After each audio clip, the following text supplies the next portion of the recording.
Merci. Merci beaucoup. Est-ce que nous là, hein? Est-ce que nous là? Est-ce que nous là? Est-ce que nous là? M'battez de nous? Nous là? À petite tête nous. Chaudement. Chaudement. Merci. Merci. Tout d'abord, je tiens à remercier toute cette foule qui est venue pour le débat d'aujourd'hui, qui sera sûrement un débat historique, qui doit marquer les annales de l'histoire de la lutte du peuple haïtien pour sa souveraineté et pour son émancipation totale. Je tiens à remercier le comité d'organisateurs et tous ceux-là qui ont rendu possible l'événement de cet après-midi. Je remercie Kémy Seba et son équipe, et qui est un farouche défenseur du peuple haïtien. Merci Kéba et bonne continuité de la lutte. Donc, je vais tout simplement donner quelques précisions concernant le contexte dans lequel le débat que nous avons aujourd'hui va se tenir. Et ce débat que nous avons aujourd'hui se tient dans une situation difficile, dans un contexte dangereux pour le peuple haïtien. Nous vivons depuis ce temps une situation de chaos fabriqué, je dis, à dessein, par des puissances impérialistes pour essayer comment de disparaître le peuple haïtien, essayer comment d'effacer l'histoire rebelle du peuple haïtien, le seul peuple de l'histoire de l'humanité qui a cassé l'échec de l'esclavage, érigé une nation indépendante. Le peuple haïtien qui, par sa révolution, a restauré la dignité de tous les peuples noirs. Le peuple haïtien qui a indiqué le chemin de la liberté, de la dignité à tous les peuples sur le de la terre. Ce peuple, pour avoir cassé l'échec de l'esclavage, pour avoir dit non au colonialisme, au racisme, à l'esclavage, est en train de payer un prix fort. Aujourd'hui, nous avons, je dis, une situation de chaos fabriqué à dessein. Une situation de génocide silencieux. Une situation de dépendance politique, économique. Une situation d'ingérence étrangère qui nous asphyxie. Donc, c'est de cette situation de violence organisée que nous accueillons notre frère Kémy Seba et son équipe. Donc, de cette situation qui n'est pas assez claire, débattre devient une nécessité. Il faut débattre, pas pour débattre, débattre pour voir clair, pour comprendre, pour déterminer, ou bien définir les perspectives de sortie.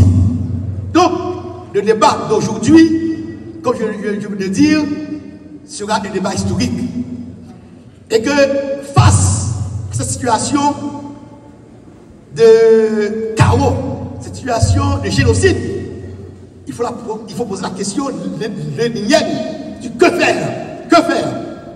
Et si Kémy est là avec nous, il va venir comment en fait se promener, il est venu comment nous apprendre un message, il est venu comment nous transmettre l'énergie qu'il nous faut pour continuer à mener cette lutte qui doit inévitablement libérer Haïti de l'ingérence étrangère, libérer Haïti des griffes des puissances impérialistes qui sont en train maintenant de déployer comment toute machine de guerre, l'insécurité planifiée, vous voyez, pour essayer comment de disparaître cette nation qui a fait la fierté de tous les peuples noirs.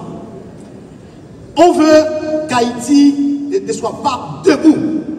On veut qu'Haïti soit la risée de tout le monde.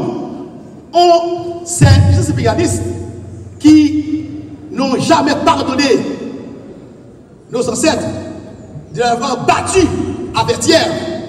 et d'avoir fait 1804. Donc, il se fait le pari de disparaître Haïti. Est-ce qu'Haïti doit disparaître? Est-ce qu'Haïti doit disparaître? Non. Ok, merci. Donc, je vais terminer pour dire que aujourd'hui, nous sommes dans un carrefour décisif pour tous les Haïtiens qui ont le sang de Saline, de Christophe, qui coule dans leurs veines, doivent se réveiller et dire non à ce qui se passe là. Et nous sommes réunis ici, c'est pour dire non, et non avec grand N, grand N, grand O, grand N. Non à l'impérialisme américain, non à l'impérialisme français, non au groupe, non à ce qui s'est fait là pour le pays. Il nous faut retrouver notre dignité de peuple, notre souveraineté volée. Il nous faut trouver une Haïti où nous pouvons vivre, où les jeunes peuvent planifier leur avenir. Cette Haïti qui est en train de transformer en enfer, il faut la transformer en paradis sur terre. Et ceci, ça demande un réveil citoyen.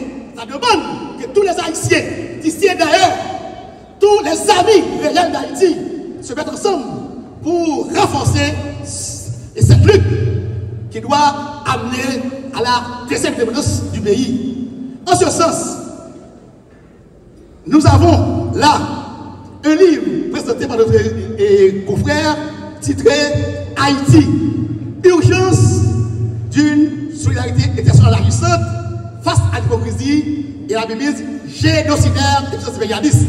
Ce livre, c'est un livre collectif écrit par des écrivains, des artistes, des militants des droits humains, des écrivains des Haïtiens étrangers qui connaissent notre histoire.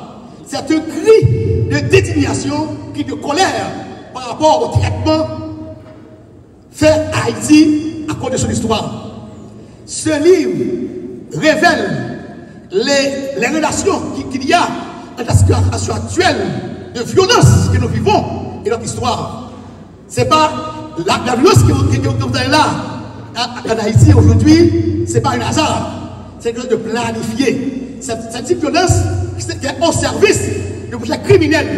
Le projet criminel de démantèlement systématique d'Haïti. Le projet criminel visant à disparaître le peuple haïtien, à effacer sur l'histoire du peuple rebelle. Donc, en tant que ministre de Saline, nous avons pour devoir de nous lever et de nous battre contre ce plan criminel qui vise à nous détruire de manière systématique.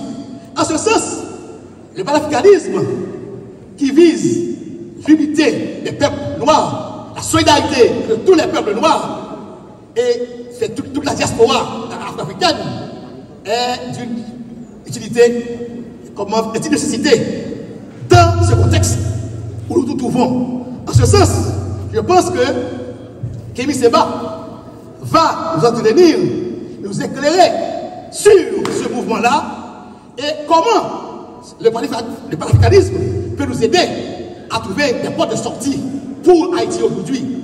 Et nous souhaitons que ce débat puisse comment nous amener vers un panafricanisme révolutionnaire, renforcé, puisse nous aider à sortir de là. Bonne chance et merci.